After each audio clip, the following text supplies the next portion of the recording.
Oke, kita mulai ya, Bapak, Ibu, dan teman-teman semua. Assalamualaikum warahmatullahi wabarakatuh. Selamat pagi, salam sejahtera, Om Swastiastu, Namo Buddhaya, salam kebajikan. Alhamdulillahirabbil alamin, wa bihi nasta'in wa ala umuri dunya waddin, wassalatu wassalamu ala asrafil anbiya'i wal mursalin, wa ala alihi wa sahbihi ajma'in amma ba'du. Yang saya hormati Bapak Askarno MM selaku Direktur LSPD Tekindo, yang mohon maaf beliau hari ini berhalangan hadir karena ada acara, dan saat ini diwakilkan oleh Manajer Sertifikasi LSPD Tekindo oleh Mbak Maratus Solihah. Selamat pagi Mbak Maratus. Selamat pagi, teman-teman semua. Yang saya hormati pemateri kita semua yaitu Ibu Dewi Sriwulan dari SPD. Selamat pagi Ibu Dewi. Selamat pagi, Mbak. Pagi Dan yang semua. saya hormati teman-teman peserta webinar hari ini yang semoga selalu diberikan kesehatan dan kemudahan untuk bisa mengikuti webinar yang sangat luar biasa ini. Ya, perkenalkan nama saya Lina Sulistiawati selaku moderator yang akan memandu jalannya webinar pada pagi hari ini. Oke, untuk sebelumnya saya akan melaporkan terlebih dahulu ya untuk peserta yang mendaftar. Nah, alhamdulillah untuk peserta yang mendaftar di webinar kali ini adalah 500 peserta dan terlihat di sini yang sudah bergabung baru 88 orang. Oke, untuk acara selanjutnya yaitu saya akan membacakan terlebih dahulu beberapa tata tertib webinar yang harus Bapak, Ibu, dan teman-teman semua patuhi. Yang pertama yaitu penulisan nama peserta sesuai dengan formulir pendaftaran. Contohnya seperti nama saya, Lina Sulistiawati, underscore nama wilayah teman-teman. Jadi Bapak, Ibu, dan teman-teman semua boleh menambahi nama wilayahnya teman-teman sendiri. Agar kita tahu nih teman-teman dari mana gitu. Yang kedua yaitu menggunakan background webinar yang telah disediakan oleh panitia. Untuk background sudah kami share di grup ya. Yang ketiga, memperhatikan dan mencatat poin-poin penting yang telah disampaikan oleh pemateri. Yang keempat yaitu mengisi daftar hadir dan tak lupa mendokumentasikan selama ikut serta acara webinar pada siang hari ini. Teman-teman boleh dokumentasi pada acara pagi hari ini dan boleh share di Instagram, tag untuk Instagramnya di Tekindo. Yang kelima yaitu memberikan tanda raise hand atau menulis di kolom chat ketika teman-teman ingin bertanya. Yang keenam, khidmat dan tertib selama acara webinar berlangsung. Dan yang terakhir yaitu kita akan mengadakan kuis dengan hadiah free sertifikat data analis. Oke, untuk selanjutnya saya akan membacakan beberapa rundown pelaksanaan webinar pada pagi hari ini. Yang pertama yaitu pembukaan, yang kedua pembacaan foto bersama, yang ketiga menyanyikan lagu Indonesia Raya dan company profile, penayangan company profile, yang kelima yaitu penyampaian materi, yang keenam tanya jawab, yang ketujuh kita akan mengadakan kuis, dan yang terakhir yaitu penutup. Ya. Untuk mempersingkat waktu, langsung saja kita beranjak ke acara yang pertama, yaitu pembukaan. Mari kita membuka acara ini dengan membaca doa sesuai dengan kepercayaannya masing-masing. Oke, pembacaan doa dimulai. Pembacaan doa selesai. Oke, untuk acara yang kedua, yaitu menyanyikan lagu kebangsaan Indonesia Raya dan mempersembahkan video company profile dari LSPD Tekindo. Untuk seluruh peserta webinar, dimohon selama video dimulai untuk dapat membuka kameranya.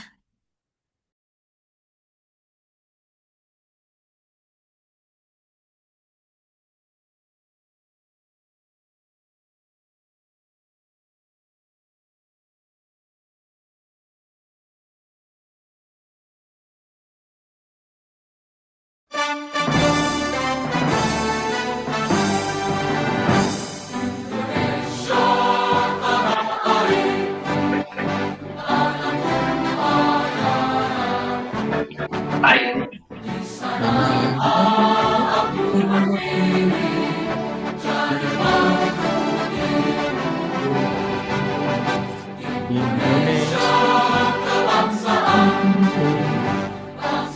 dan tanah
Merdeka, hiduplah Indonesia.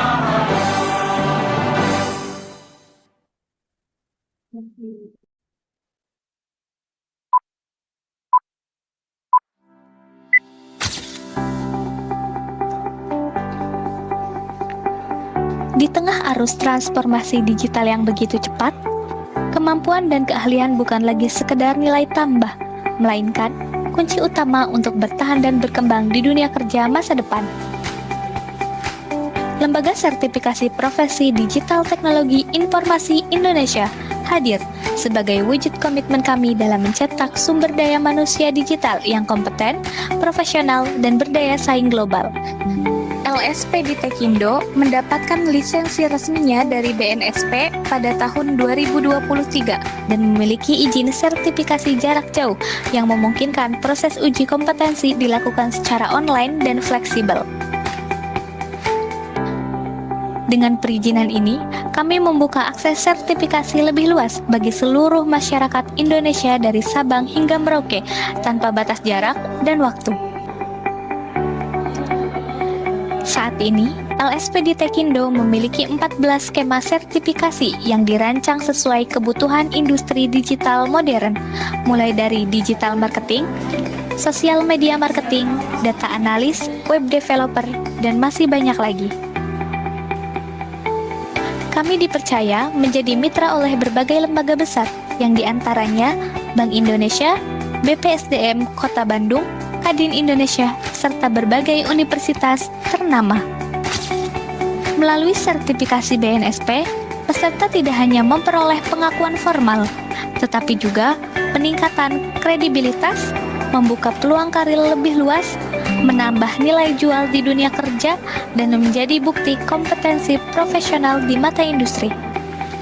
Proses asesmen di LSPD Tekindo dilakukan dengan metode yang kredibel dan transparan melalui dua pendekatan, yaitu observasi dan portofolio. Tahapan sertifikasi dimulai dari pendaftaran dan pra-asesmen, dilanjutkan dengan uji kompetensi dan verifikasi hasil, hingga akhirnya peserta menerima sertifikat resmi BNSP sebagai bukti kelulusan dan pengakuan kompetensi. Sebagai lembaga, kami menjunjung tinggi integritas, profesionalitas, dan transparansi. Kami memberikan pembekalan gratis bagi peserta, menyediakan komunitas aktif sebagai ruang belajar dan konsultasi berkelanjutan, serta terus berinovasi dalam menghadirkan layanan sertifikasi digital yang mudah, cepat, dan terjangkau. Kami percaya, sertifikasi bukan sekedar kertas, tetapi sebuah pengakuan kompetensi dan jembatan menuju masa depan.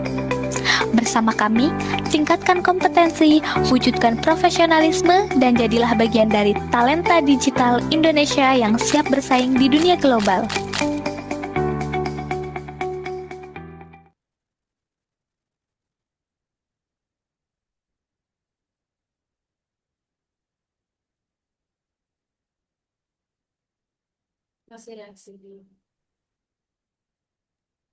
Berikut untuk company profile dari LSPD Tekindo. Untuk selanjutnya yaitu pemaparan materi oleh pemateri kita semua, yaitu Mbak Dewi Sriwulan dari SPD. Saya persilahkan.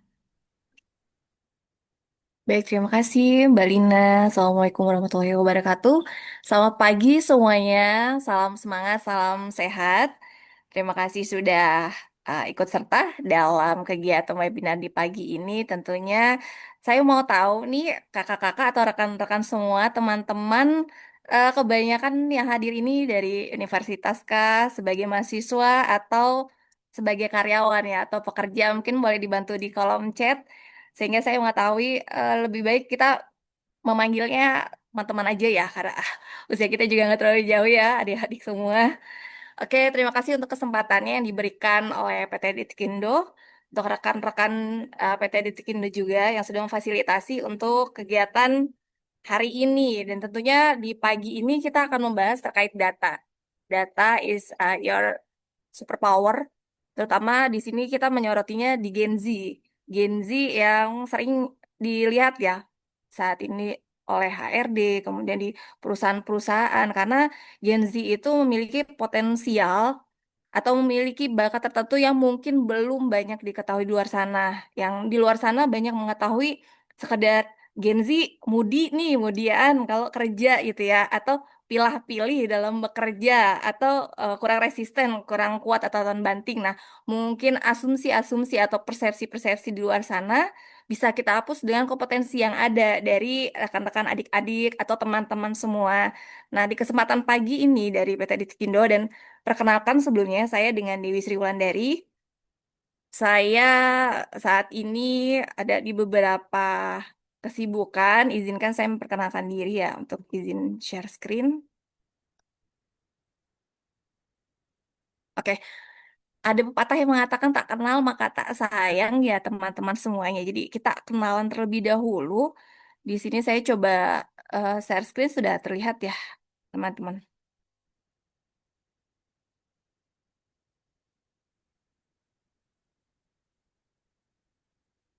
Oke, nama saya Dewi Sri Wulandari. Kebetulan pendidikan terakhir ini di SPD, di S1 Pendidikan, dan saat ini saya sedang menjalani S2 saya di Magister Manajemen untuk jurusan manajemen. Untuk biodata saya sendiri, experience di Lembaga Kantor Berita Negara, waktu itu di 2009, kemudian bekerja di Indosat, Meratelindo, di Grup Sinarmas, kemudian di Badan Sertifikasi dan Konsultasi, di Kominfo, kemudian di Badan Sertifikasi, di Smartfriend, di Mahagra, dan saat ini saya juga sedang mengembangkan training di literasi gemilang edukasi. Nah, dari beberapa semua experience pekerjaan saya memang mayoritas berkecimpung dengan data dan bertemu dengan klien untuk engagement. Sehingga memang ketertarikan saya di dunia data ini juga berdasarkan latar belakang dari beberapa pekerjaan. Seperti itu. Oke, next. Langsung ke materi ya, teman-teman semuanya. Saat ini data analis itu menjadi sorotan di sebuah perusahaan. Kenapa? Menjadi sangat penting. Kita pelajari terlebih dahulu apa itu data analis. Data analis ini menurut beberapa pendapat, ini yang diteliti dari luar, dari Alfred Risen sendiri, bahwa data analis adalah seorang profesional pada bidang data yang memiliki kemampuan untuk menganalisa dan visualisasi data internal. Tujuannya apa? Untuk membantu perusahaan dalam membuat keputusan. Di sini ada dua kata. Kita bisa melihat kemampuan menganalisa dan visualisasi. Jadi data itu tidak hanya diolah untuk mendapatkan output berupa angka juga, tetapi dianalisa nih dari data tersebut, apakah data tersebut menguntungkan perusahaan atau merugikan, atau bisa dijadikan dasar untuk penjualan dengan analisa tersebut. Lalu memvisualisasikan dalam bentuk tampilan-tampilan berupa grafik, kurva, chart seperti yang terlihat pada gambar di samping itu untuk memudahkan seseorang pada saat pemaparan memahami apa yang sebenarnya terjadi pada perusahaan tersebut. Menurut Chojeki, data analis adalah profesi yang mengolah data dalam jumlah yang besar agar mempermudah perusahaan memutuskan sesuatu. Lalu diperkuat juga dengan Murray mengatakan bahwa data analis itu adalah seseorang yang punya tanggung jawab dalam mengumpulkan data dan mengubahnya menjadi informasi.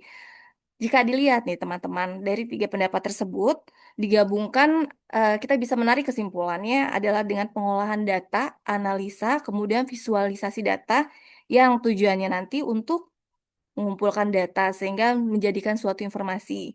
Informasi tersebut dari sisi manajemen akan nantinya dijadikan dasar pertimbangan dalam putusan. Kemudian ini untuk pengertian dasarnya dari data analisis itu sendiri. Oke,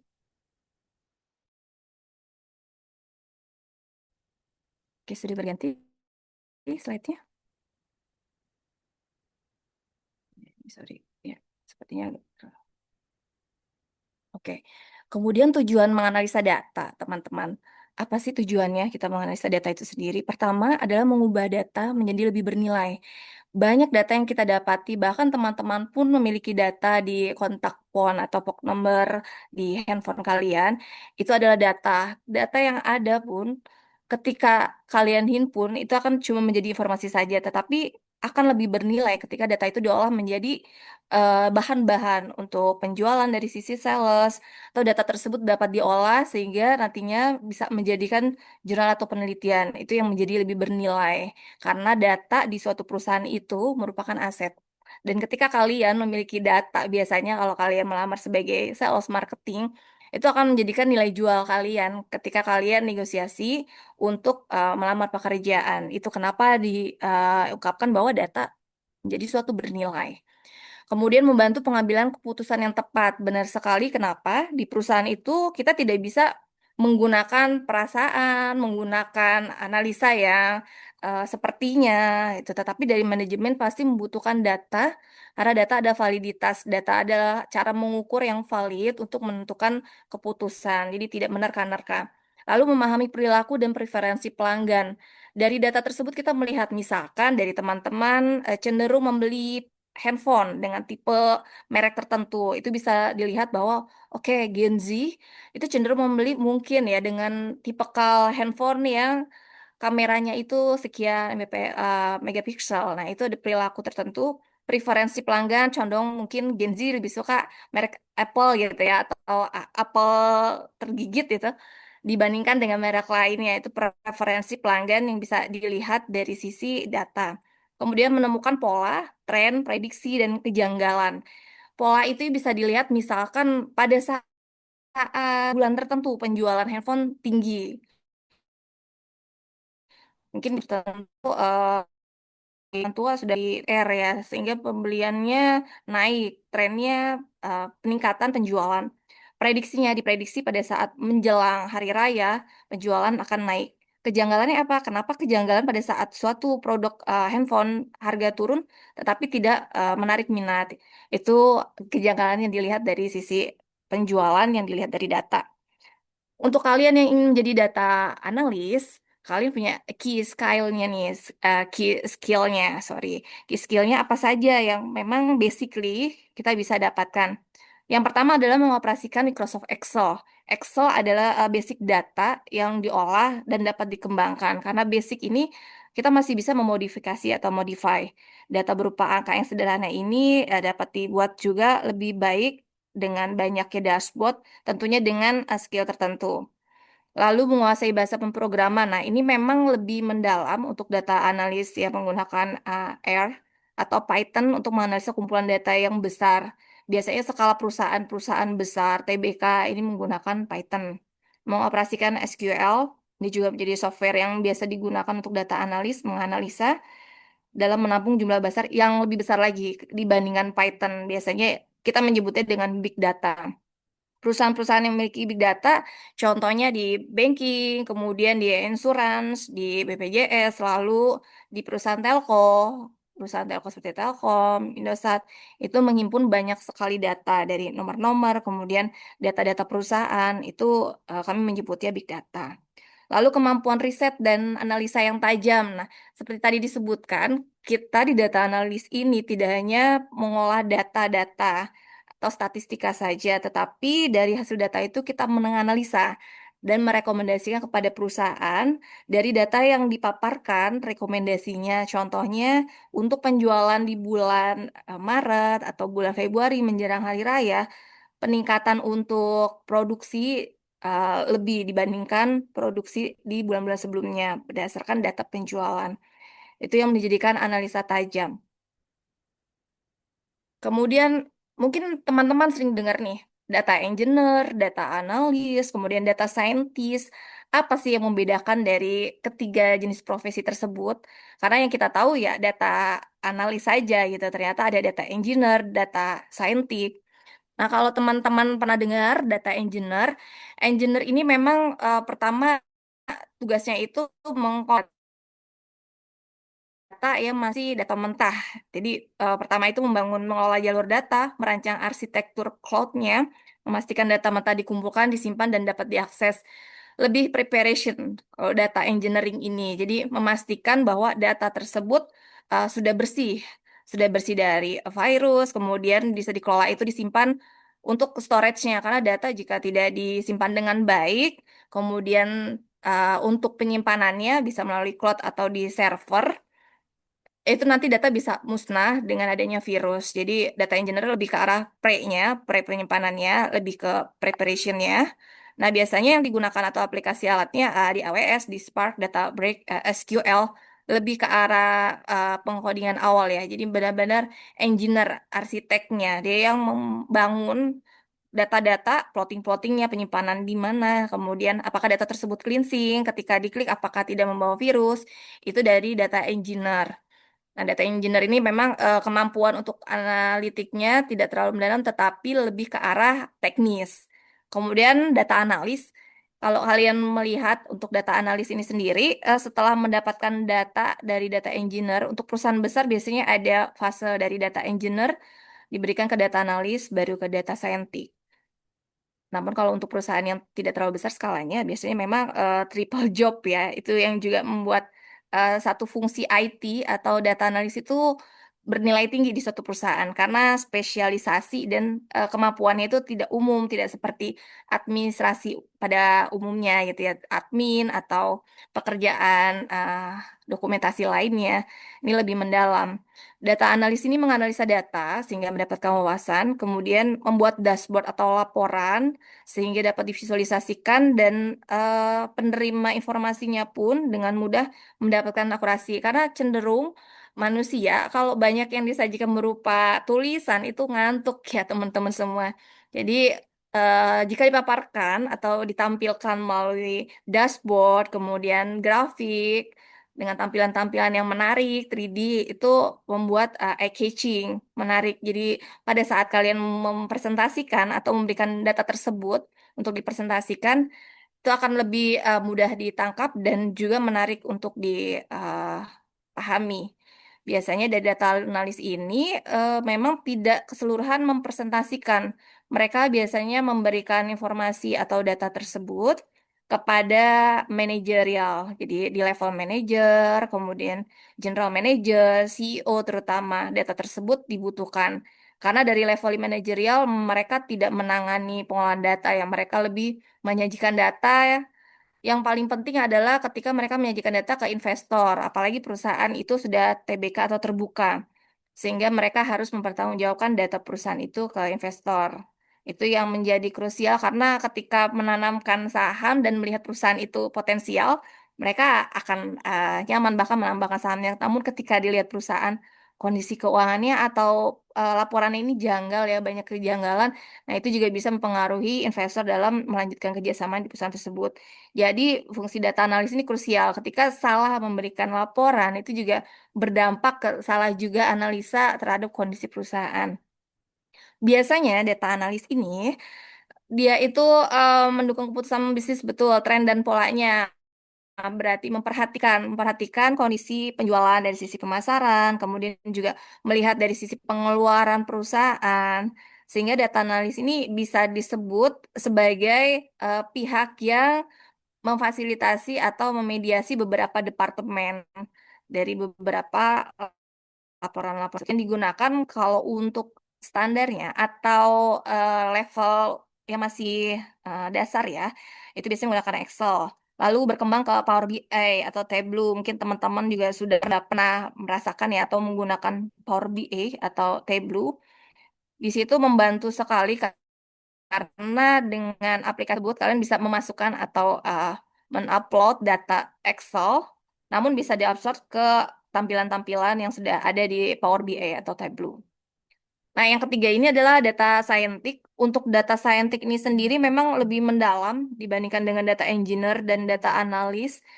Data scientist ini memang membangun model pembelajaran mesinnya sehingga data yang tadi sudah didapat dari data analis itu kemudian dibuatkan forecast-nya atau tren ke masa depannya. Jika data analis mengumpulkan kegiatan-kegiatan yang sudah terjadi pada masa yang lampau atau sebelumnya, data scientist ini ada pengolahan data di mana memberikan rekomendasi dengan memprediksi tren masa depan, kemudian melakukan analisis statistik ya, statistik tingkat lanjutnya, biasanya menggunakan Python, TensorFlow, atau Scikit-learn. Ini memang lebih deep lagi dan biasanya untuk mempelajari data scientist ini fasenya adalah mempelajari data engineering terlebih dahulu, data analis, dan data scientist. Sedikit sharing-sharing aja ya teman-teman. Mungkin nanti juga kita bisa buka session terakhir ya untuk tanya jawab. Kebetulan saya pernah di Kominfo untuk handle data analis. Jadi di data-data beberapa kementerian atau BUMN itu memang banyak yang menggunakan data masih manual atau bentuk Excel. Belum banyak yang menggunakan aplikasi karena ada regulasi untuk kementerian-kementerian dalam menggunakan aplikasi harus di penetration test dulu, cek terlebih dahulu keamanannya, security-nya, dan approval terlebih dahulu ke pemerintahan pusat.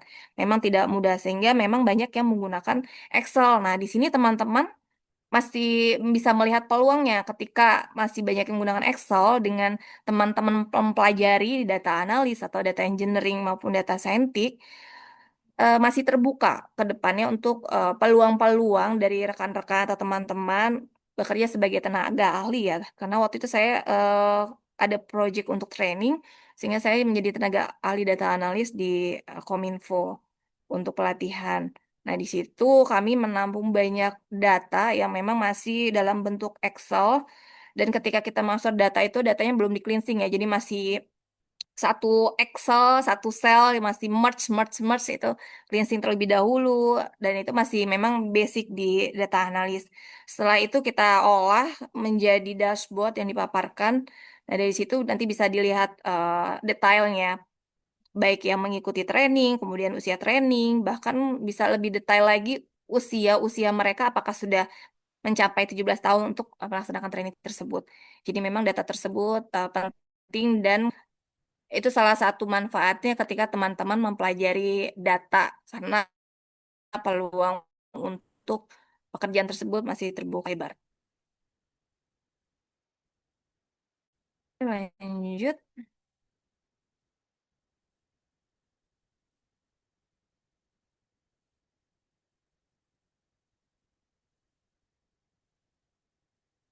Nah, ini adalah contoh laporan dari data analis yang saya ambil dari BPJS Kesehatan. Kebetulan ini juga salah satu klien yang saya tangani. Dari dashboard analis data pasien diabetes. Nah, bisa teman-teman lihat di sini. Contohnya adalah penggunaan Tableau. Tableau outputnya atau tampilannya seperti ini. Nanti bisa dibagi-bagikan, segmentasikan apa yang mau diukur atau yang mau dianalisa. Contohnya pertama umur rata-rata pasien. Bisa dilihat nanti ternyata pasien data diabetes, penderita diabetes itu di sekitar usia 59 tahun. Persentase sembuhnya sekian, sebaran umur pasiennya berapa yang mengalami diabetes, jenis kelamin, diagnosanya, bahkan sampai bisa dilihat penyebarannya di wilayah mana. Itu mendetail. Nantinya dari perusahaan-perusahaan swasta ini bisa juga digunakan untuk contohnya ya di kimia farma, farmasi, itu bisa dijadikan temuan-temuan obat dan distribusinya bisa dilihat, oh ternyata yang paling tertinggi 5 provinsi untuk tingkat penyembuhannya rendah, bisa dilihat oh di Nusa Tenggara atau di Jakarta, ternyata DKI Jakarta masih rendah juga ya tingkat penyembuhan pasien, padahal di ibu kota. Nah, distribusinya lebih banyak untuk penjualan di Jakarta, seperti itu. Nah, data tersebut memang menjadikan analisa untuk penjualan, sehingga perusahaan tidak harus menghambur-hamburkan produk-produknya untuk wilayah yang tidak tepat sasaran penjualannya. Dan ini juga salah satu contoh teman-teman dari marketing dashboard untuk CEO. Nah, ini untuk skala yang besar dari financial segment, kemudian bioteknologi, flower pot, development efficient, kemudian import dan export company, aset sistemnya atau aset segmentasinya. Ini semua diolah bisa dari beberapa departemen yang berbeda. Contohnya untuk financial segment, nanti dari data analis bisa menerima data-data yang diperoleh dari tim finance, kemudian diolah, kemudian dari aset segment itu biasanya dari GA atau HR, nanti juga bisa diterima datanya. Data analis itu tadi seperti disebutkan menjembatani beberapa departemen untuk nantinya hasil tersebut dianalisa. Dianalisa apakah yang penjualan dari dari sisi salesnya berkurang atau kurang baik. Financial ini seperti ada pengeluaran yang over, nanti bisa terlihat trennya melalui eh, diagram-diagram atau chart tersebut. Nah, ini teman-teman mungkin tertarik ya kalau memang mau mendalami untuk data science, di sini saya coba share-share untuk career path. Jadi kalau teman-teman tahu career path adalah tahapan atau jenjang karir yang diberikan perusahaan kepada karyawan. Kebetulan saya juga saat ini masih bekerja di bidang sektor swasta dan tentunya di swasta maupun di BUMN atau pemerintahan itu ada namanya jenjang karir. Tapi memang kalau untuk di pemerintahan jenjang karirnya itu ada level yang tertentu ya. Jadi mencapainya itu agak lumayan butuh waktu dibandingkan dengan perusahaan swasta atau BUMN. Nah, untuk perusahaan swasta ini sendiri ya, kami biasanya mengikuti karir path-nya di data science dibagi menjadi tiga jenis. Data science, data analis, dan data engineer. Nah, karir path-nya ini biasanya dimulai dengan tahapannya junior data science, kemudian associate data science, senior data science, lalu lead data science, dan head data. Nah, biasanya kalau pemula atau basic itu dimulai dari junior data scientist. Nanti dari junior tersebut didampingi oleh seniornya untuk pengolahan data. Sehingga untuk junior biasanya masih yang cleansing, data-data pembersihan, kemudian memasukkan rumus formulasi untuk menseragamkan data, itu masih di level junior data. Jadi experience levelnya itu bisa walaupun belum ada pengalaman bagaimana? Bisa dilakukan asalkan dilengkapi dengan kompetensi. Contohnya memiliki sertifikat pelatihan atau pernah juga ikut di FGD atau forum group discussion. Itu juga bisa menjadi pertimbangan HRD dalam menerima karyawan yang memang masih fresh graduate atau belum memiliki experience untuk bekerja. Itu nanti bisa masuk ke level junior data scientist di usia kerja atau belum ada pengalaman kerja sampai di usia kerja 2 tahun. Kemudian nanti berkembang ke associate, lalu ke senior data. Senior data ini sudah masuk ke 6 sampai 10 tahun. Kebetulan saya sudah 15 tahun bekerja, jadi masuknya ke lead data scientist. Nah, lead data scientist ini ketika tidak tersertifikasi pun itu hanya sebagai level atau jenjang karir saja, tapi tidak sebagai profesi. Nah, ada baiknya memang ketika teman-teman bekerja itu diimbangi juga dengan sertifikasi sehingga tidak hanya tertuju untuk penaikan ya jenjang karir, tetapi kalian juga bisa melakukan aktivitas lainnya di luar pekerjaan ya seperti pengajar atau trainer. Nah, itu pentingnya sekali tidak hanya bergantung kepada pelajaran-pelajaran yang ada di bangku kuliah, tetapi terbuka juga untuk training. Karena biasanya di training itu trainernya adalah orang yang memang praktisi atau bekerja di bidang tersebut. Jadi memang lebih terimplementasi. Nah, yang kedua ini data analis. Data analis yang dari usia kerja 0 sampai 2 tahun. Kalau teman-teman mau mencoba, it's oke, asal tadi kalian pernah ada portofolio, atau mungkin kalian pernah mendata analisa, coba coba terlebih dahulu aja ketika kalian masih kuliah, kalian ada freelance untuk biasanya ya, ada data-data untuk pengguna atau konsumen di supermarket. Contohnya ada produk susu baru gitu ya, lalu butuh survei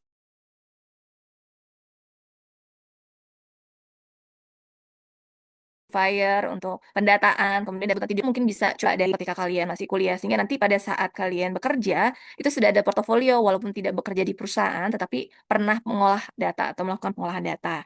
Itu bisa jadi pertimbangan dari HRD untuk data analis. Sama untuk career path-nya seperti data scientist, di situ ada data analis, kemudian associate data analis, senior data, lead data, kemudian dari head data science. Itu sudah experience di 15 tahun untuk head data science. Lalu data engineering. Nah, ini data engineering tadi yang memang kebanyakan rata-rata ya teman-teman saya yang di data engineering ini rata-rata memang lebih ke arah IT karena memang tadi banyak yang pertama harus melihat cleansing datanya, dilihat tracking apakah ada virusnya, data tersebut, kemudian harus menyiapkan juga storage-nya, penyimpanan data, apakah melalui server ataukah melalui cloud gitu. Nah, itu lebih kebanyakan memang yang basicnya dari IT untuk data engineer.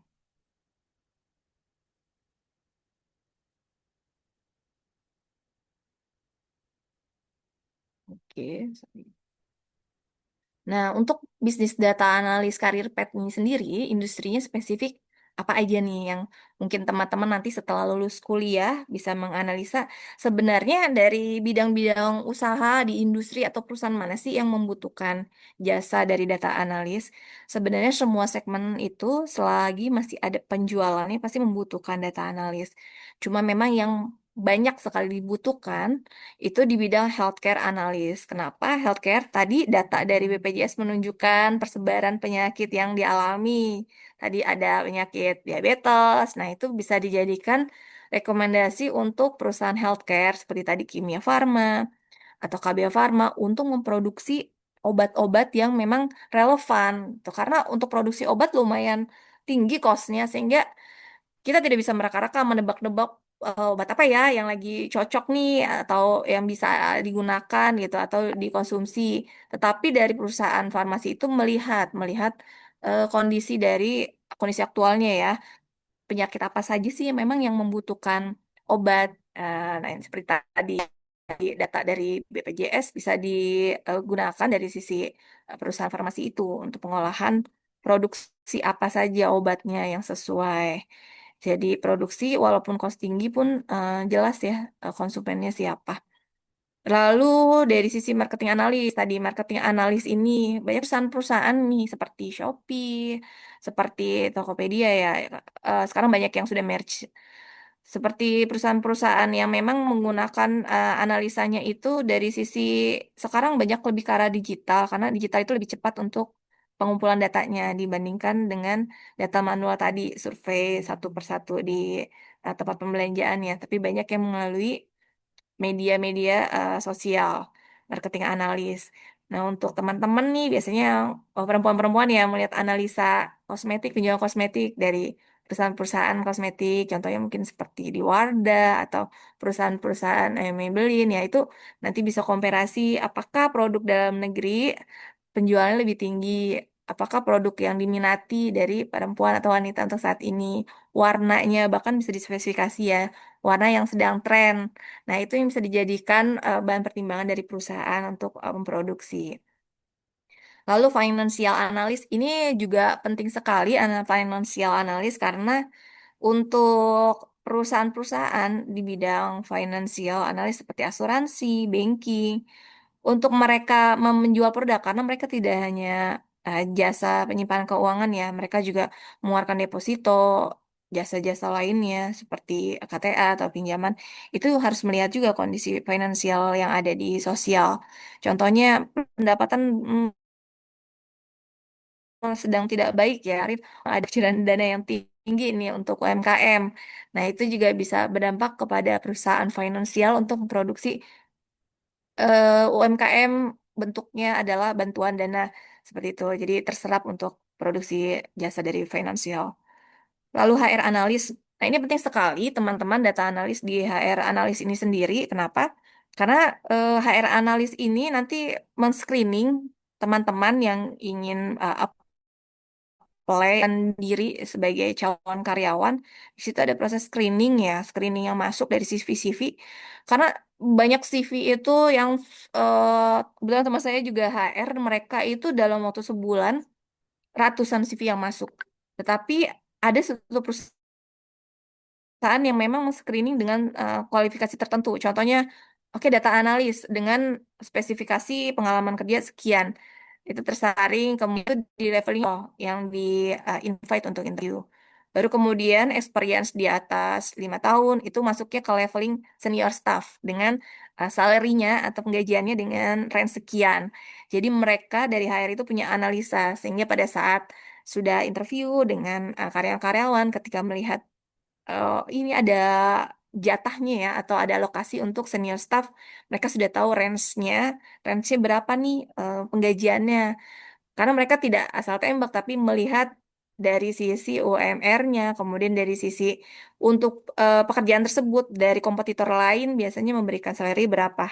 Nah, itu HR analisa. Jadi tidak hanya menganalisa di internalnya, tapi mereka menganalisa perusahaan yang sejenis, yang biasa disebut kompetitor ya atau pesaingnya, dengan memberikan leveling salary sekian. Nah, mereka juga menganalisa itu. Jadi penting sekali sih untuk data analisnya ini dan saat ini masih sangat berguna. Untuk data karir landscape-nya ini sendiri, ada beberapa partnya. Jadi kalau untuk analyze, yang pertama ini misalkan dari kalian punya ketertarikan ya untuk data jurnalis, riset analis, sistem analis, atau statika aja saja, bisnis analis. Nah ini bisa masuk ke analis saja, tim analis. Kemudian ketika kalian memiliki kemampuan yang lebih, itu bisa masuk ke di build, itu masuk ke arsitek. Kalau di analis ini hanya sebagai planner atau perencana saja ya di project-project tertentu, kalian nanti bisa ikut training atau pelatihan itu di Scrum Master, itu pelatihan untuk sertifikasinya. Nah, untuk di build up ini sendiri setelah analyze itu di UX designer, database developer, data engineer, data warehouse developer, EML engineer. Nah, itu sudah masuk ke ranah arsitek. Arsitek di sini tadi yang membangun ya, yang membentuk. Jadi ada blueprintnya secara besar, tidak hanya bagian atau scope atau hanya menganalisa saja. Di situ berlanjut ke konfigurasi. Konfigurasi ini biasanya tidak hanya untuk membangun, tetapi mengintegrasikan. Jadi kalau di perusahaan besar biasanya banyak aplikasi, SAP, kemudian Oracle yang terpisah-pisah. Nah, dari sisi konfigurasi ini, IT engineer-nya, tadi kenapa saya bilang IT engineer kebanyakan dari IT, mereka memiliki kemampuan atau kelebihan ya, skillnya itu adalah mengintegrasikan, menyatukan beberapa aplikasi yang biasanya menggunakan coding, sehingga nanti pada saat tersebut digunakan, itu datanya semua bisa terkumpul atau bisa terupdate dengan baik. Jadi tidak masing-masing mengupdate kemudian tidak terupdate di data centernya. Nah, itu tugas dari konfigurasi data engineering. Software implementation consultant. Diri engineering ini sendiri tidak hanya yang biasa ngutak-ngutak atau biasa agak ini ya introvert juga ya, tetapi kalau udah konfigurasi berkomunikasi dengan departemen lain atau divisi lain itu juga dibutuhkan skill untuk komunikasi karena di sini dari sisi engineeringnya itu tidak hanya bekerja untuk diri sendiri tetapi untuk beberapa departemen dan cenderung mereka sebagai konsultan atau pihak yang memberikan rekomendasi ketika ada kondisi-kondisi seperti ada crash atau ada kondisi yang tidak memungkinkan yang untuk mengintegrasikan data. Lalu yang terakhir ini support. Support ini ada QA tester, jadi ada trial errornya ketika dikonfigurasikan ya oleh tim engineer. Kemudian di situ ada support dari teknologinya, managed service consultant. Jadi tidak hanya sudah diinstal selesai gitu, tetapi kalau di tim digital support ya atau IT support ini sampai dengan maintenance-nya. Ketika tiap bulannya untuk update antivirusnya, kemudian untuk melihat apakah storage-nya atau penyimpanan datanya itu masih terpenuhi atau harus di-upgrade, itu tugas dari managed service consultant.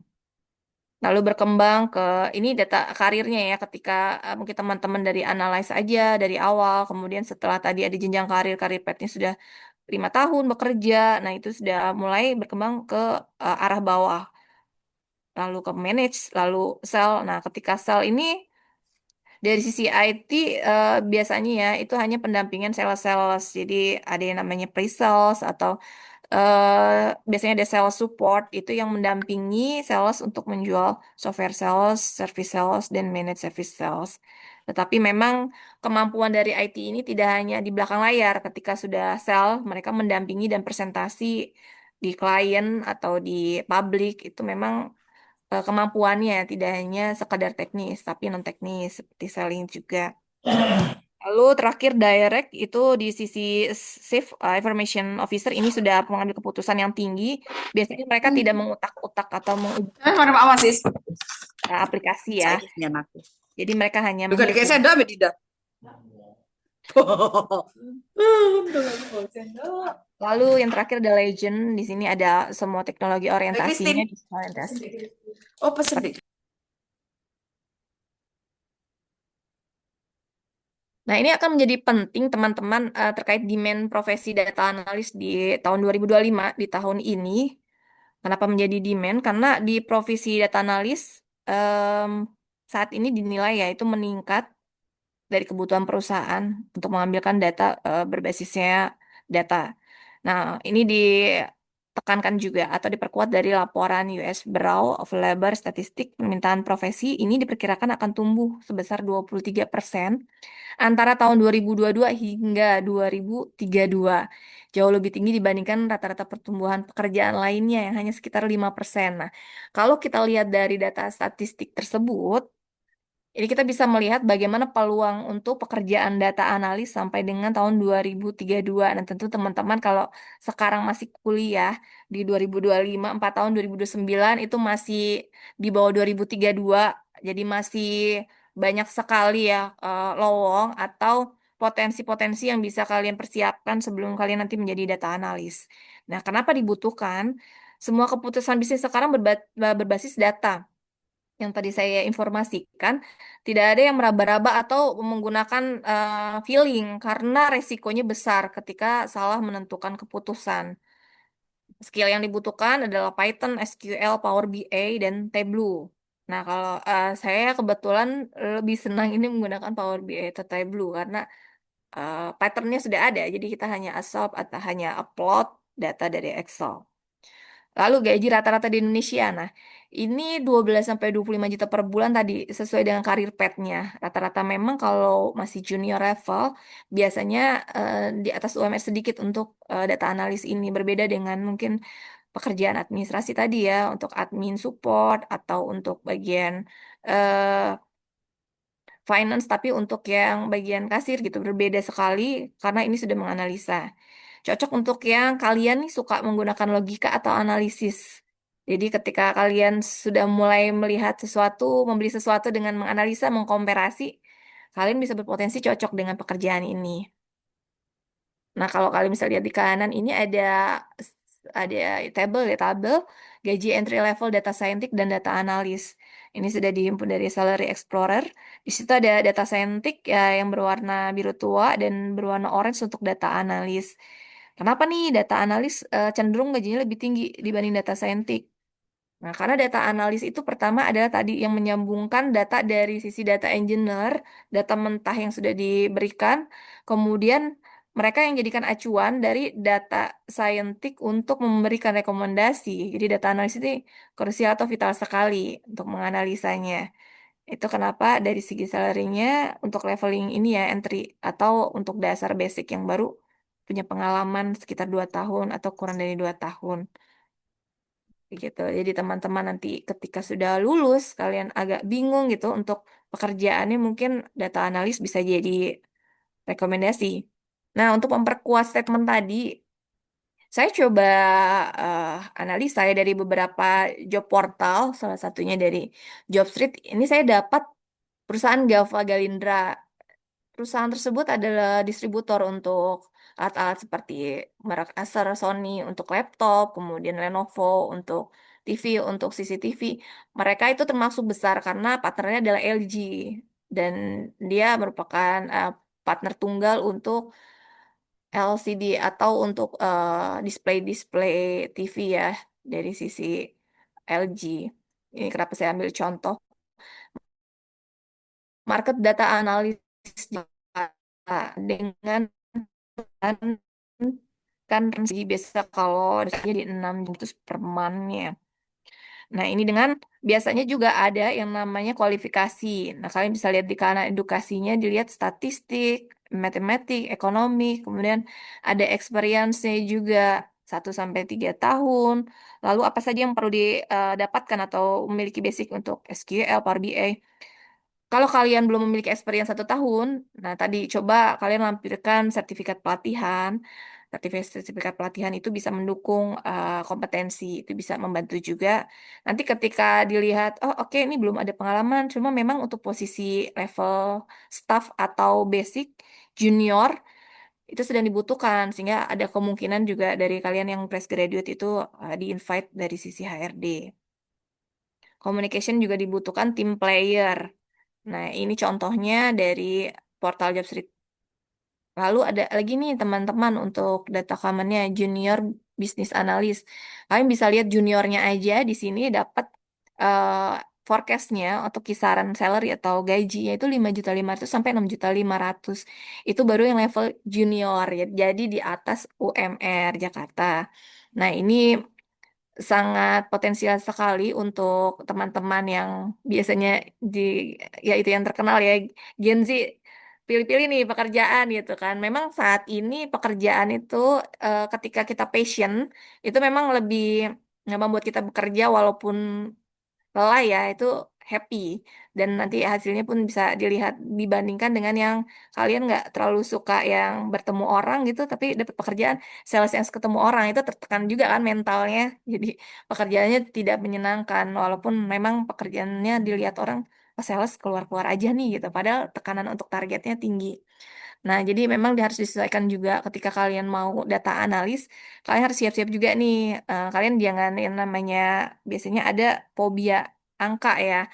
Nah, itu agak dikhawatirkan ketika kalian jadi data analis karena bertemunya tiap hari bukan selalu dengan manusia, dengan angka. Jadi kalau kalian punya fobia terhadap angka, lebih baik hindari data analis.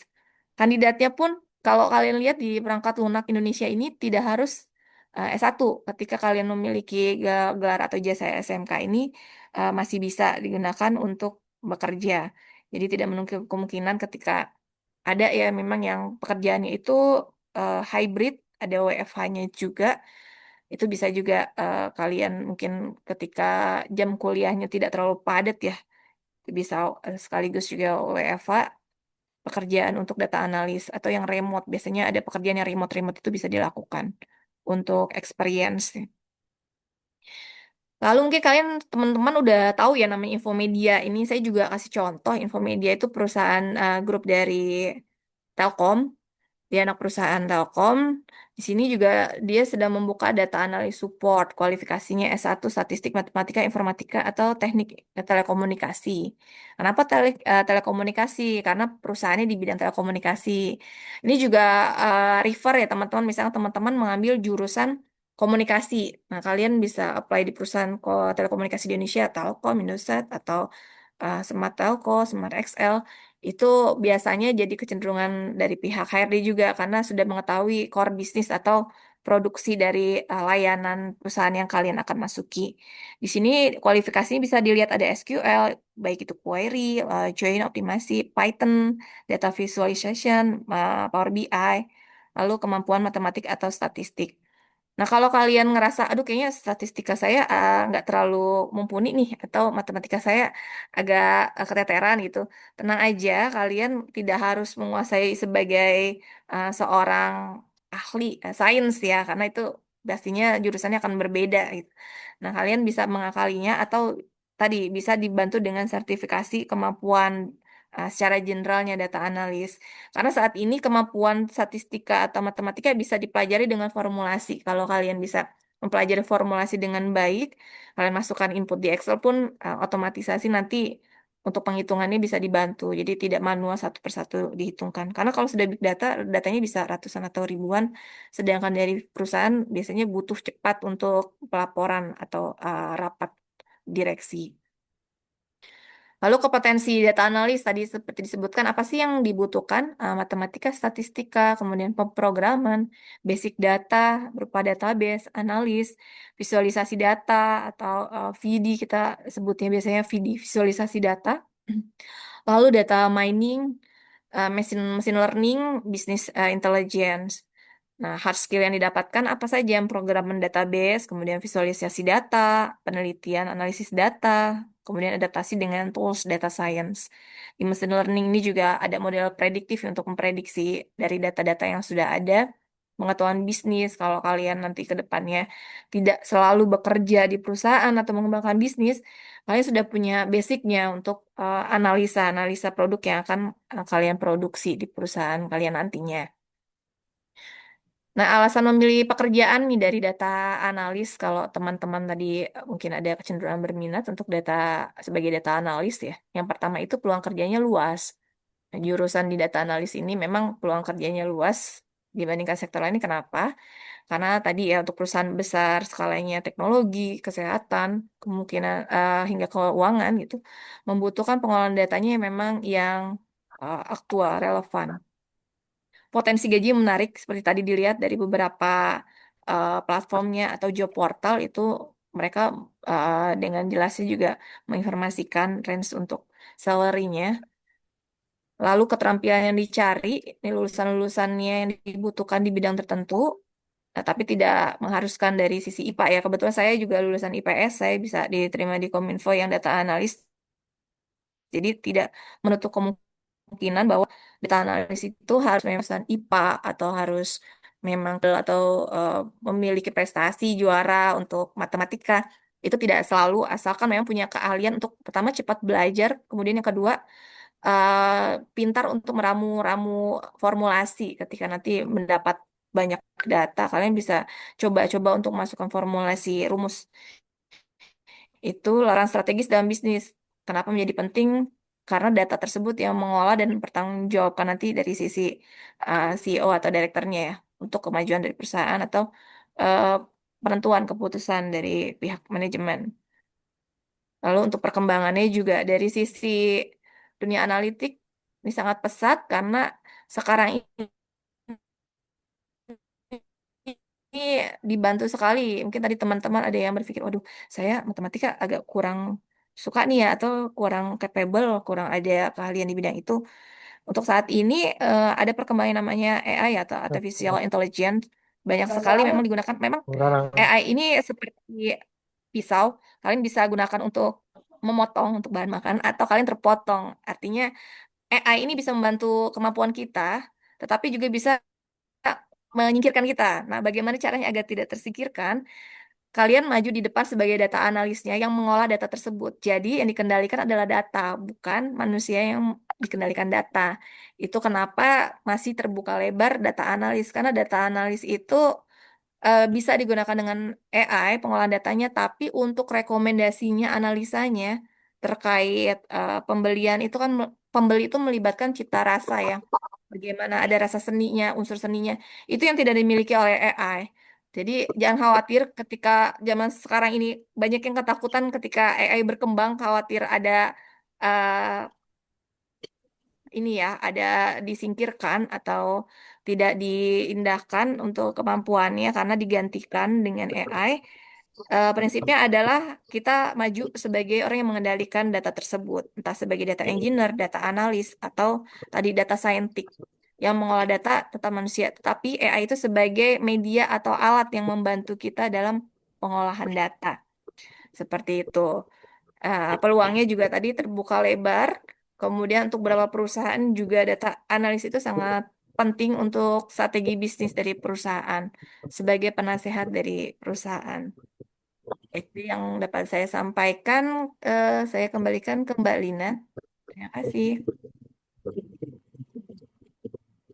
Ya baik, sama-sama Mbak Dewi. Alhamdulillah, pembukaan materinya sangat luar biasa ya teman-teman. Ya, teman-teman yang ingin bertanya, kita membuka 5 pertanyaan terlebih dahulu. Boleh di raisan atau kolom chat, di kolom chat boleh.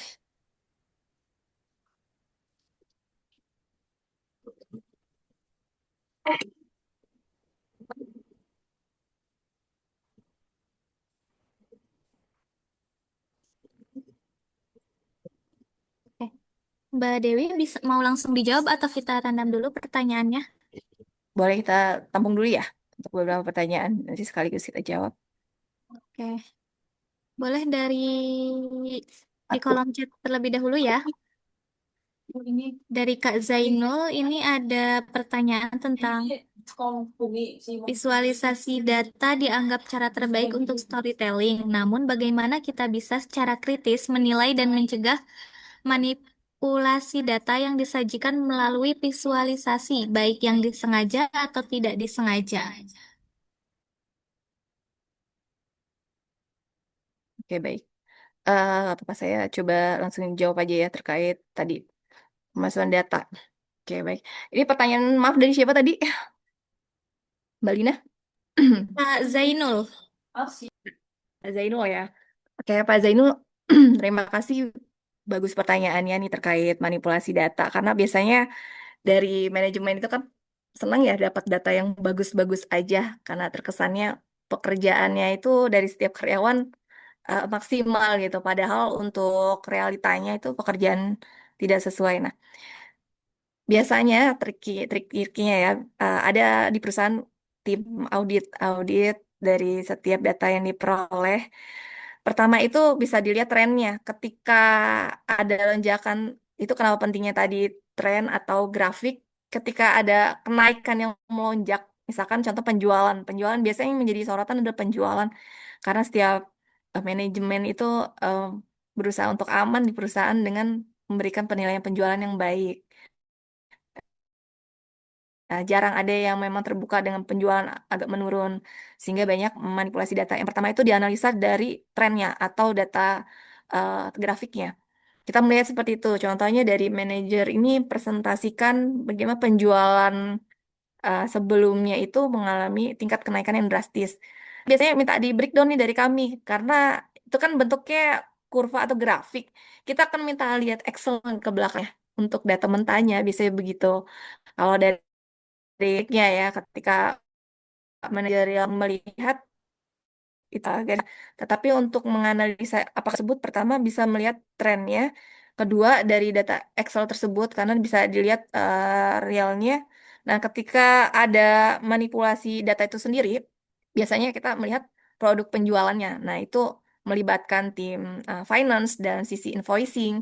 Jadi pengecekannya itu auditnya memang berjalan mundur. Pertama dilihat dari kapan nih invoicingnya bisa dilihat. Nanti dari data invoice itu terlihat penjualan yang diterima sekian, data yang diterima dari finance.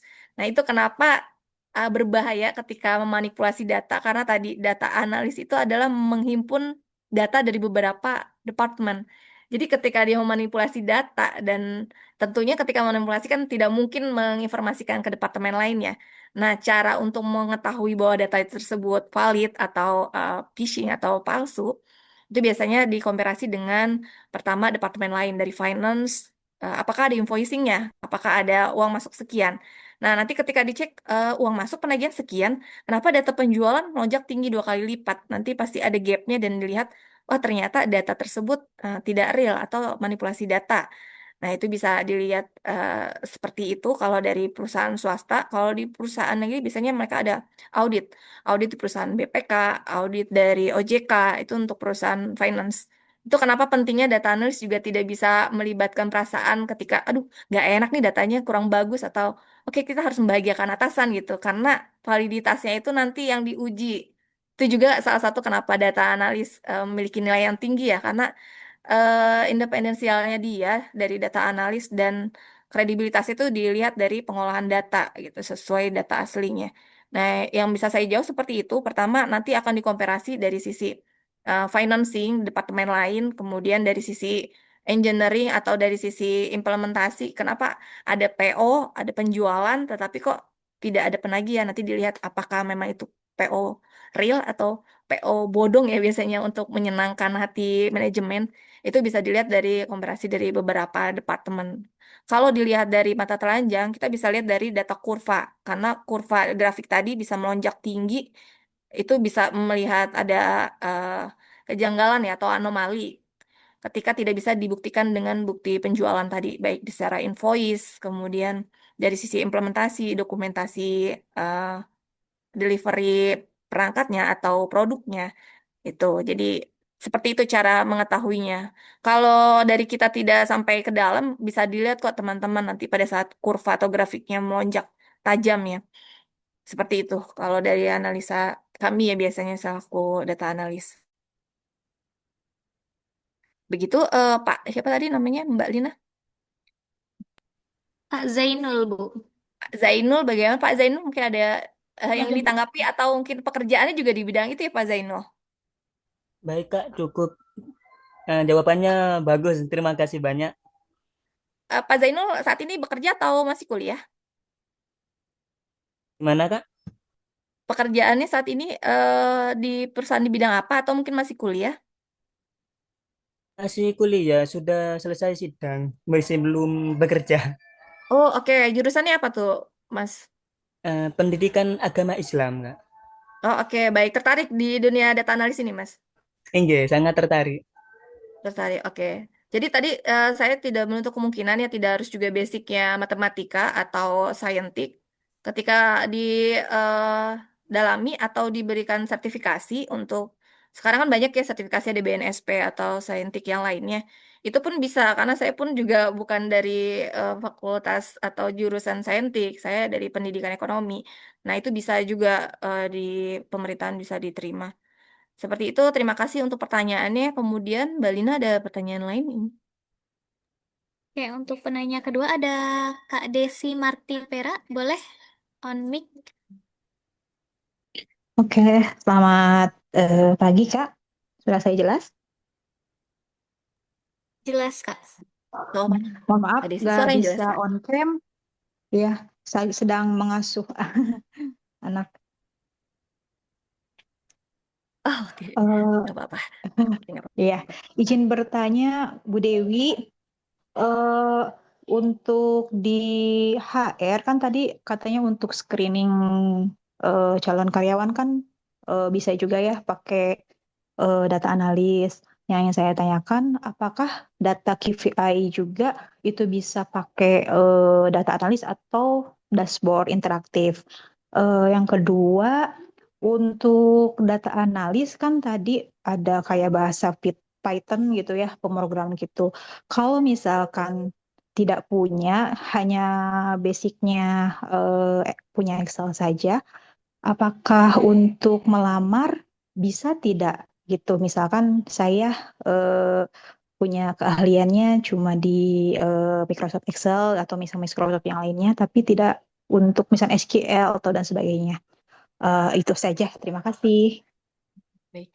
Sorry Mbak, mau tanya untuk Mbak Desi sendiri ada experience sebelumnya di bidang HRD atau memang pernah bekerja di bidang HRD? Oh iya, kebetulan saya di bidang HRD selama 14 tahun. Siap. Berarti sudah ini ya senior leveling ya kalau di karir petnya ya Mbak Desi. Ya, Sorry Mbak, untuk Mbak bidang usahanya atau produksinya itu di bidang apa? Karena ini juga berpengaruh ke KPI ya. oh iya KPI manufacturing, Mbak. Betul, oke. Baik. Kebetulan saya pernah handle di area manufaktur untuk perusahaan Jepang ya. Itu memang agak screeningnya lumayan Ya, sebentar. lumayan ketat karena mereka juga ada pertanggungjawaban ya dari sisi auditnya. Nah, kalau di pengalaman saya untuk HR, kebetulan dari setiap manufacturing itu biasanya ada komunitas atau asosiasi HR-HR di suatu kawasan. Waktu itu saya sempat di kawasannya Sinarmas Group ya karena perusahaan Sinarmas di grupnya Delta Masana itu memang banyak manufacturing. Nah, kualifikasi dari tadi yang bisa kita ambil dari data analis itu pertama dari HRD. HRD biasanya punya kualifikasi tertentu. Kalau tadi digunakan KPI yang memang perusahaan itu biasanya memang berbeda KPI-nya. Jadi kalau HRD di eksternal biasanya memang melihatnya lebih ke portofolio HRD yang sudah pernah dilakukan. Contohnya ada beberapa HRD yang memiliki KPI tadi ya di perusahaan, contohnya CSR, kemudian development training, dan biasanya keunikan di manufacturing itu HR bisa juga merangkap sebagai IT atau GA ya Mbak Desi ya. Ada perusahaan-perusahaan yang memang tidak menyediakan IT standby tapi di globalnya karena perusahaan Jepang misalkan Honda gitu. Honda sudah besar ada IT-nya. Perusahaan-perusahaan spare part yang kecil yang tidak terlalu besar biasanya tidak menyediakan IT, sehingga HR itu sendiri, HRGE kadang juga diposisikan atau diberdayakan ya menjadi tim IT juga nih untuk riset-riset server gitu ya atau internet. Jadi kalau memang dipadukan dengan menggunakan KPI itu tidak masalah, karena di KPI itu kan ada mencangkup pekerjaan-pekerjaannya, kualifikasinya. Tetapi yang kalau lebih baiknya pekerjaan yang tidak di KPI pun dirangkum, karena biasanya beberapa dari kita ada yang double job, triple job gitu. Pekerjaan tersebut tidak ada di KPI, tapi itu bisa jadi nilai jual kita di portofolio atau di CV untuk dimasukkan sehingga menjadi pertimbangan screening dari HR.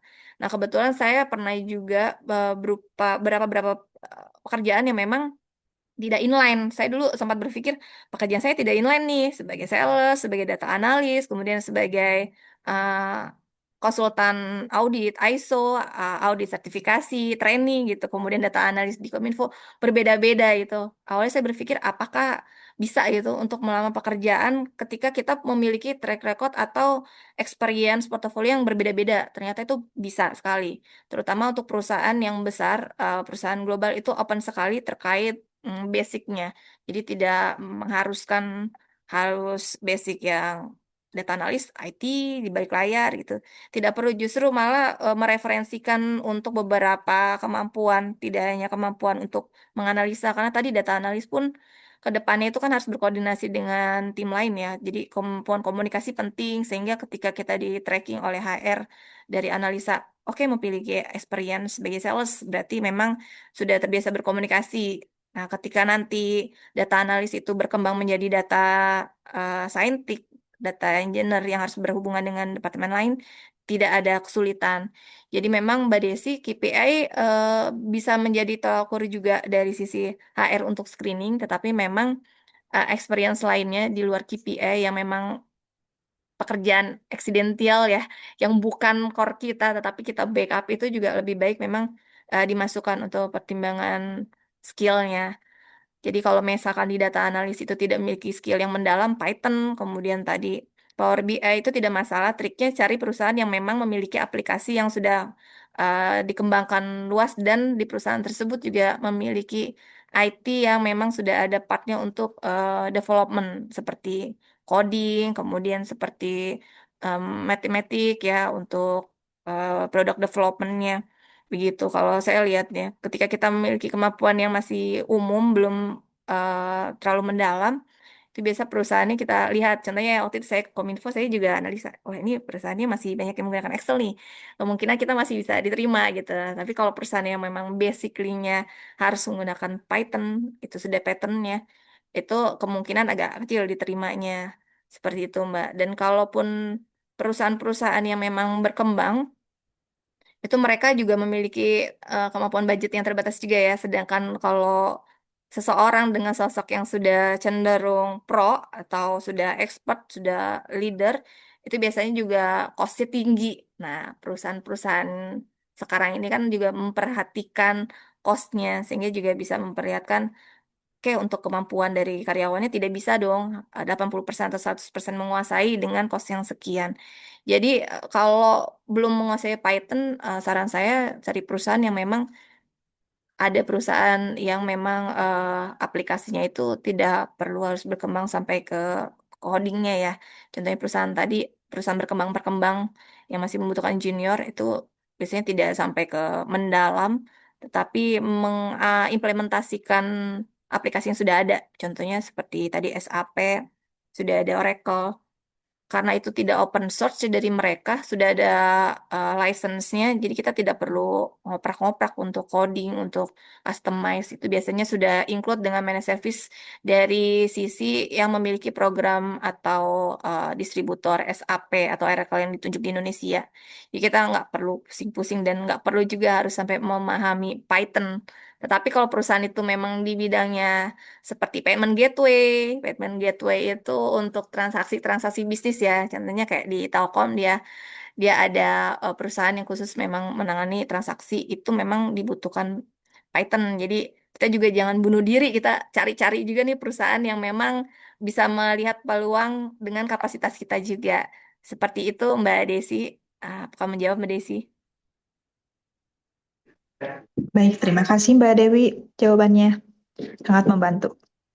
Thank you ya Mbak, semangat ya. Tetap kita walaupun kita di di kemampuan yang belum sampai mendalam, tetapi ada kemampuan lain yang bisa menutupi hal itu. Jadi kalaupun memang data analisnya tadi dibuka untuk kesempatan peluang, kita tidak terlalu mendalami atau memiliki kemampuan statistik, kita tonjolkan di bidang lainnya yang memang perusahaan itu butuhkan. Contohnya tadi kalau memang di manufaktur mungkin pengetahuan terkait sertifikasinya, pengetahuan terkait uh, AMDAL ya atau perusahaan K3 itu bisa membantu juga jadi nilai tambah yang bisa jadi dilirik oleh HRD pertimbangannya. Oke, thank you Mbak Lina. Mungkin selanjutnya. Oke, kita di pertanyaan yang di kolom chat ya ini ada dari Kak Dimas Indra. Kak izin mau bertanya, sebagai seorang wirausaha muda atau young entrepreneur, data apa saja yang paling kritis untuk Anda pantau dalam menjalankan startup?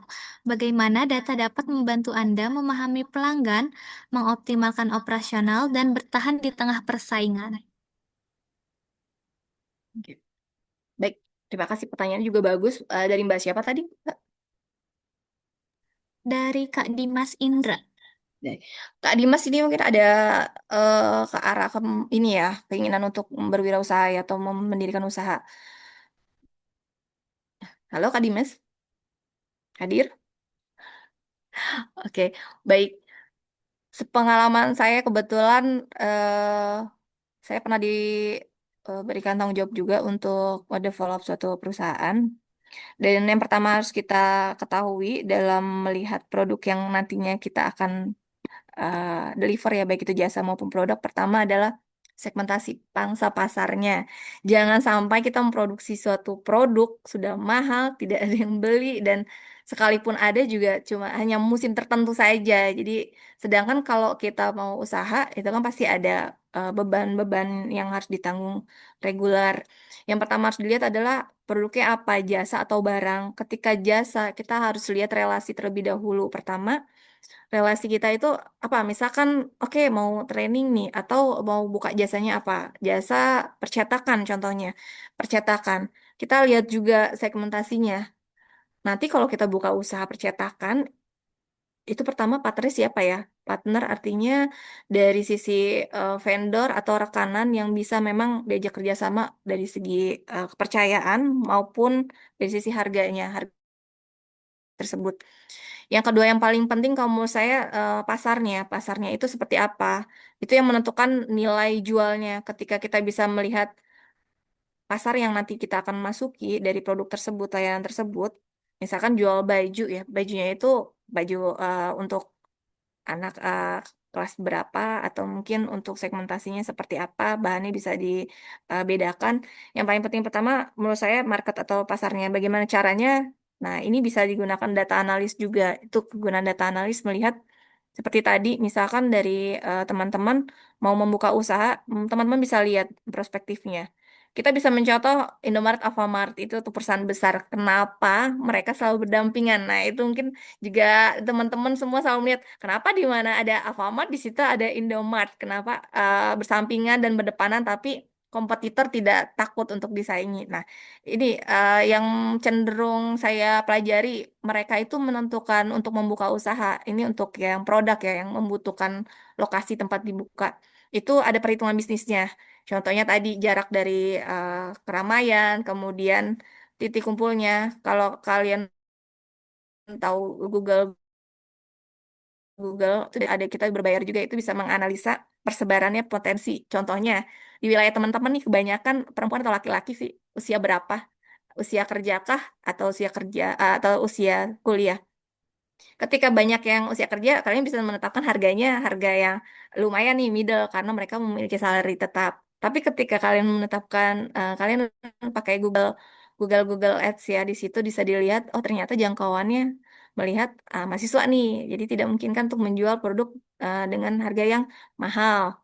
Seperti itu. Jadi data yang harus kalian olah, mungkin kalau kalian mau survei itu bisa menggunakan data. Tapi kalau mau mempermudah bisa berlangganan untuk Google Ads atau di Instagram juga ada Instagram untuk komersialnya. Di situ nanti ada data analitiknya apakah yang di sekitar kalian ini usianya kebanyakan usia berapa, perempuan atau laki-laki. Eh, jadi ada samplingnya. Nah, itu yang nanti bisa menentukan. Jadi yang pertama paling penting adalah kita survei marketnya terlebih dahulu. Yang dibutuhkan apa sih? Seperti tadi ada data persebaran penyakit ya. Itu kan jadi pertimbangan dari Kalbe untuk menentukan produk apa yang harus diproduksi. Oh, ternyata banyak yang diabetes karena sekarang mungkin banyak ya timbul usaha-usaha bisnis minuman-minuman manis-manis makanan. Nah, itu potensial untuk diabetes sehingga dari si Kalbe Farma mengeluarkan produk itu. Nah, kalau mau usaha juga pertama itu kita harus lihat segmentasi pasarnya juga, kemudian data-data yang nanti produknya akan dijual untuk menentukan produk tersebut ya. Lalu yang ketiga yang paling penting itu eh, menurut saya ya relasi. Relasi itu penting untuk membangun bisnis karena relasi itu nanti yang membantu untuk menghimpun atau membantu untuk mencarikan juga klien atau konsumen seperti itu. Jadi kita ada yang namanya part-part atau pelatihan bisnis. Dan yang paling pertama memang kita lihat dulu segmentasinya, kemudian budgetnya, investasi. Ketika kita lihat budgetnya ini memang hanya memadai sekian, kalau perlu jangkauannya jangan terlalu jauh untuk produk, karena kan beban operasional ketika pengiriman itu juga termasuk kos yang tinggi. Artinya dibatasi untuk pengirimannya. Begitu. Jadi memang harus jelas dulu pertama produknya apa. Mau dibuat layanan, jasa, atau produk dalam bentuk barang. Apakah secara online ataukah ada warehouse-nya atau tokonya, itu juga yang dipertimbangkan. Lalu anak remaja, dewasa, manula, usia berapa, jenis kelaminnya apa. Nah, itu semua yang bisa didapati dari data analis sebelum menentukan kita akan membuka bisnis apa. Peluang bisnisnya, prospek ke depannya, apakah perusahaan ini bisa maju 2-3 tahun ke depan, begitu. Itu juga bisa dilihat dari analitik datanya. Kalau mau mudah, ya kalian bisa berlangganan di IG. IG ada. Kebetulan saya pernah jualan di IG, di situ ada iklannya juga ya untuk advertisingnya. Itu bisa lihat jangkauannya, sekitar kita tuh usia berapa, jenis kelaminnya apa, begitu. Jadi yang paling penting itu pertama analisa market, yang kedua data ketika kalian punya relasi itu juga yang harus jadi pertimbangan. Kemudian yang ketiga tadi penghasilannya rata-rata dari setiap kalian segmentasinya itu apa? Apakah mahasiswa, karyawan, atau mungkin pengusaha juga itu berbeda-beda. Seperti itu, Mbak Lina, jawaban dari saya.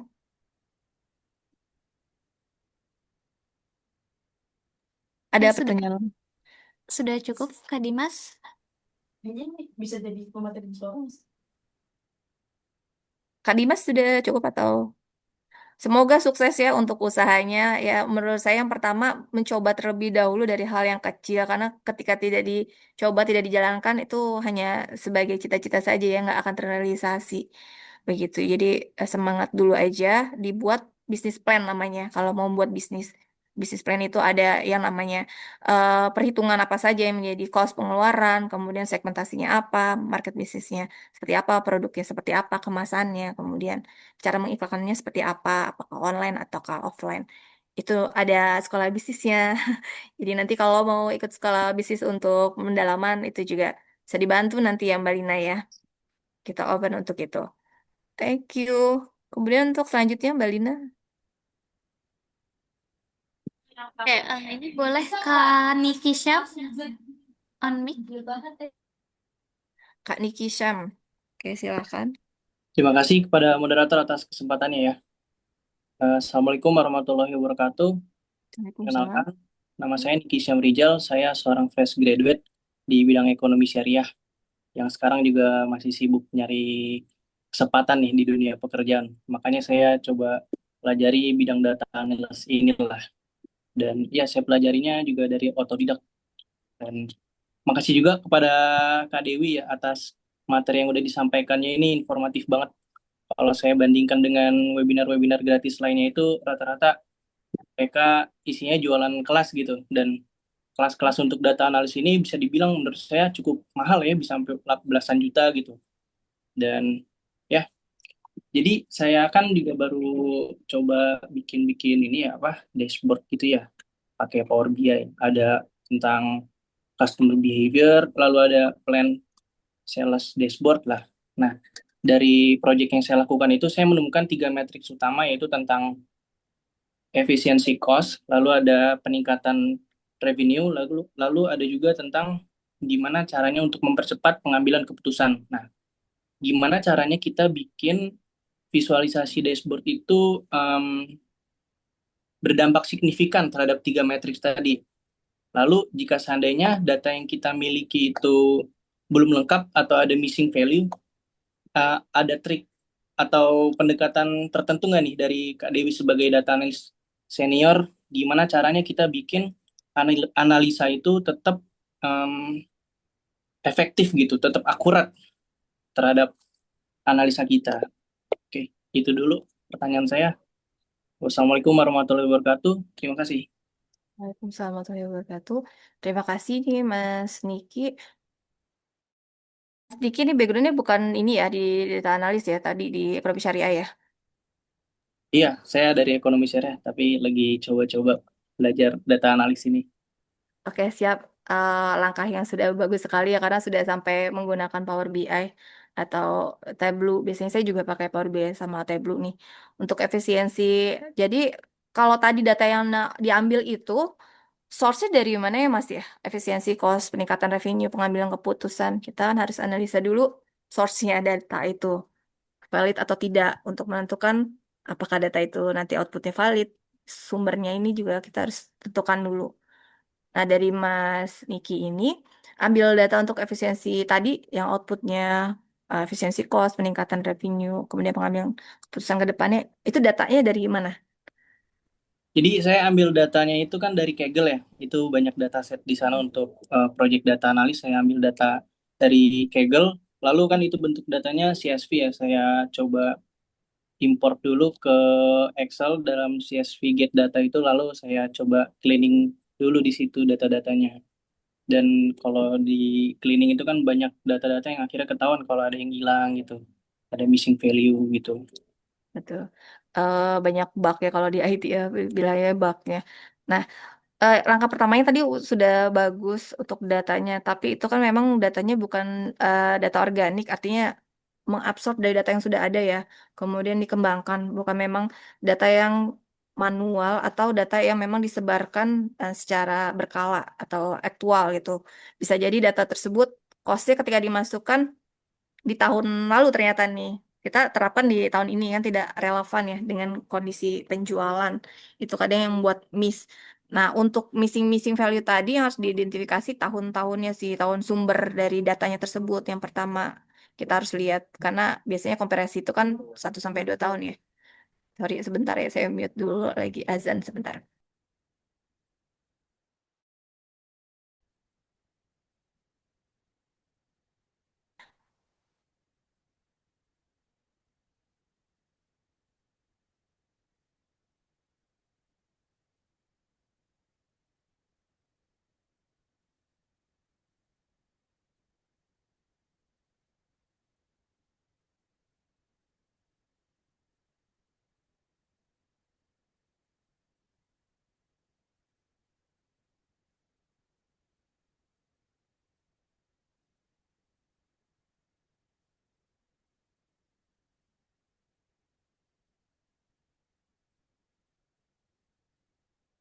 Oke, sebentar ya, Mbak Dewinya sedang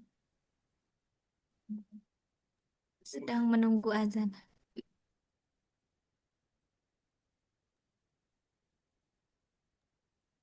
Anak kelas kosong.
Sorry, agak lama. Ya, oke, boleh dilanjut Mas Diki. Jadi memang Mas Diki kan sudah mengambil data nih, karena datanya bukan organik, artinya bukan data yang aktual di tahun berjalan diambil. Kita ketika mengambil data, kita harus cek dulu pertama source datanya dari mana, kedua tahunnya. Tahunnya ketika kenapa tidak tadi ada mungkin gap relevan antara mungkin penjualan yang diteliti adalah penjualan tahun lalu tapi menggunakan misalkan data di tahun ini. Yang pertama memang harus dilihat sumbernya, yang kedua tahunnya, tahun itu dikeluarkannya data. Karena tadi saya tanya berarti bukan data organik, kecuali kalau data organik yang memang aktualnya di bulan berjalan atau tahun berjalan di ASOP mungkin bisa ada beberapa komponen terkait harga kalau dari sisi marketing ya masih relevan ketika harga atau kurs dolarnya masih berlaku karena ketika saya menjadi sales pun ada quotation atau penawaran yang diberikan durasi, misalkan harga tersebut hanya berlaku 1 bulan. Setelah itu harga akan melakukan ada kenaikan ya karena kita berpartner dengan vendor tersebut misalkan dari global dari China atau dari Korea itu ada yang namanya nilai kurs dolar yang fluktuatif yang naik turun yang tidak bisa kita tekan ya atau kendalikan ada perubahan-perubahan tersebut itu yang memang kita lihat sebagai data analis harus pertama tahu source-nya di mana kedua tahun dikeluarkannya data tersebut apakah relevan atau tidak karena itu bisa jadi gapnya Mas mengambil data penjualan tahun 2024, tapi dijadikan tahun 2025, sehingga tidak match dari sisi tadi fluktuasi atau kurs dolarnya tidak sesuai digunakan angka misalkan masih 16.000, padahal di tahun ini misalkan 17.000. Kalkulasikan untuk datanya itu sendiri. Yang kedua, tadi ada ya dari sisi sumber, kemudian tahunnya. Yang ketiga, kalau ada gap cleansing, kalau misalkan di Excel mungkin ada error-error, value error gitu, itu kita bisa mengidentifikasi, oke di sel tersebut yang error datanya.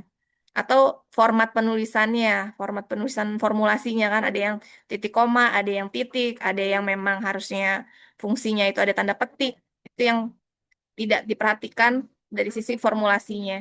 Jadi kalau ada gap, itu dulu sih Mas Niki, pertama sumbernya, kedua tahun dikeluarkan data, ketiga formulasi datanya sih yang diinput apakah sudah seragam ketika dimasukkan formatnya ya, format penulisannya, kemudian formulasinya itu.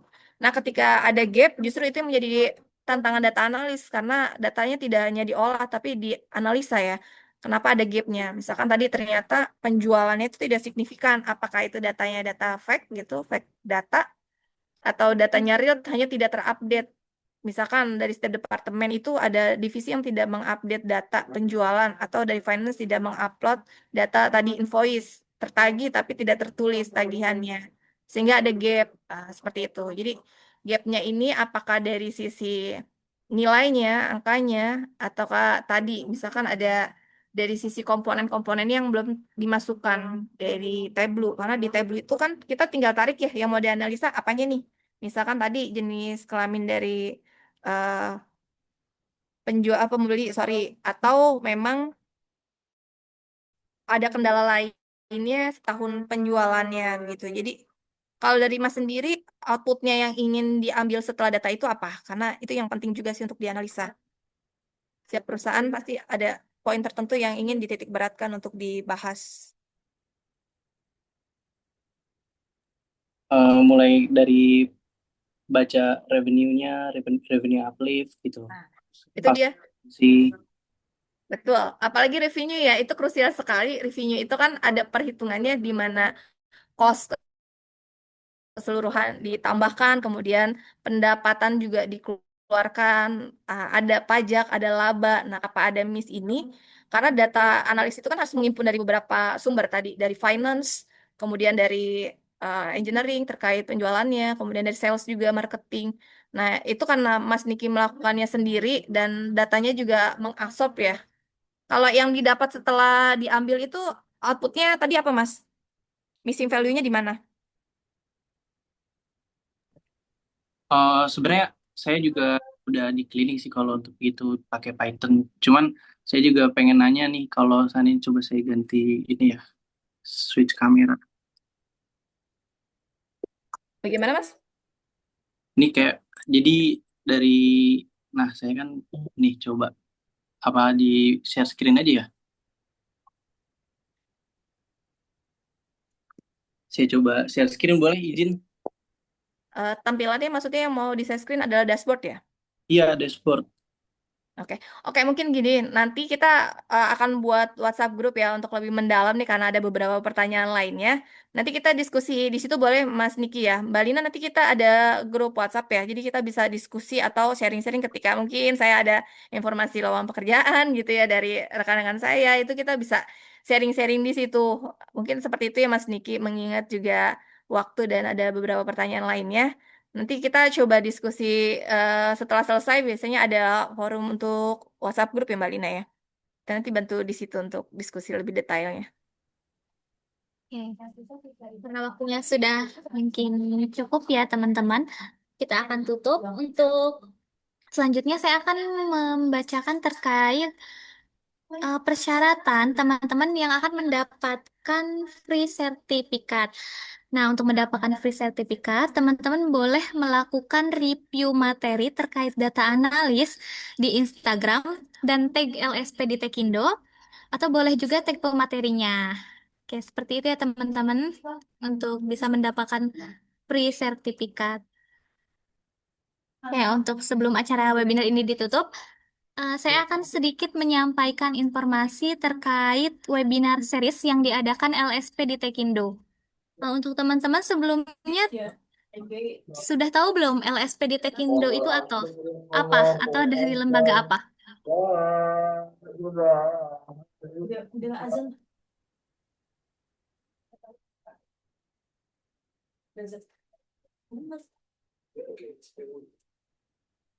Udah pada solid ya di atas.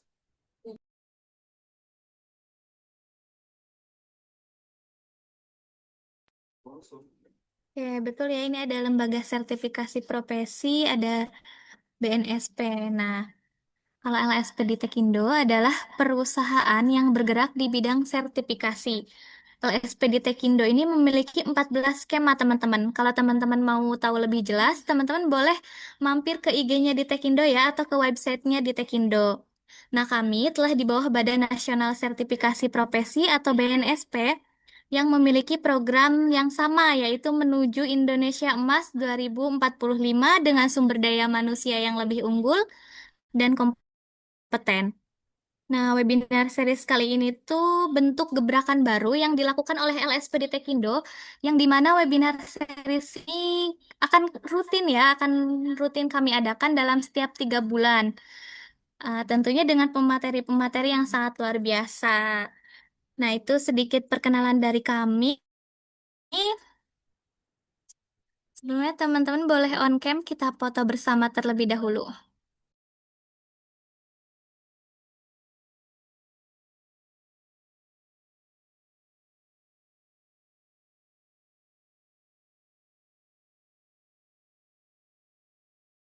Oke, boleh on cam.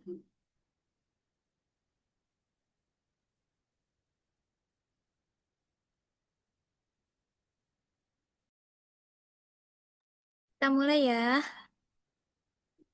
Satu, dua. Di slide kedua. Satu, dua. Di slide ketiga. Satu, dua.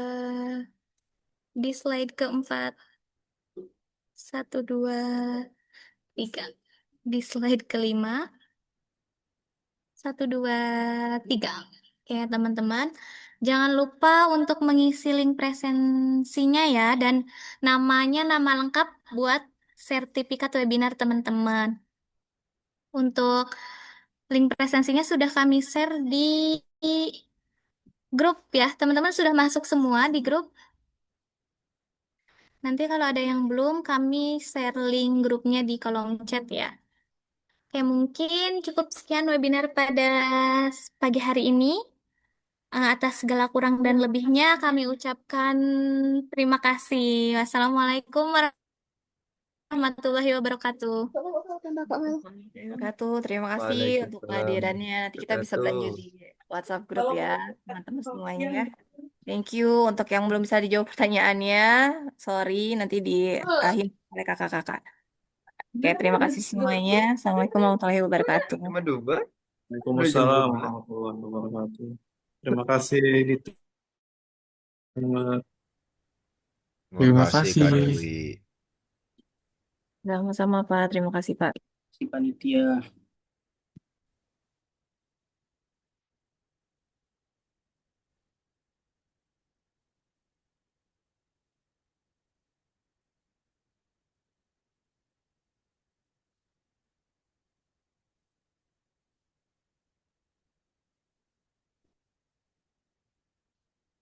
Yang belum masuk ke grup, boleh linknya ada di kolom chat ya.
Oke, teman-teman, kita akhiri Zoom-nya ya. Terima kasih buat teman-teman. Semoga salah satu pre-sertifikat ini buat teman-teman ya. Saya end untuk Zoom-nya.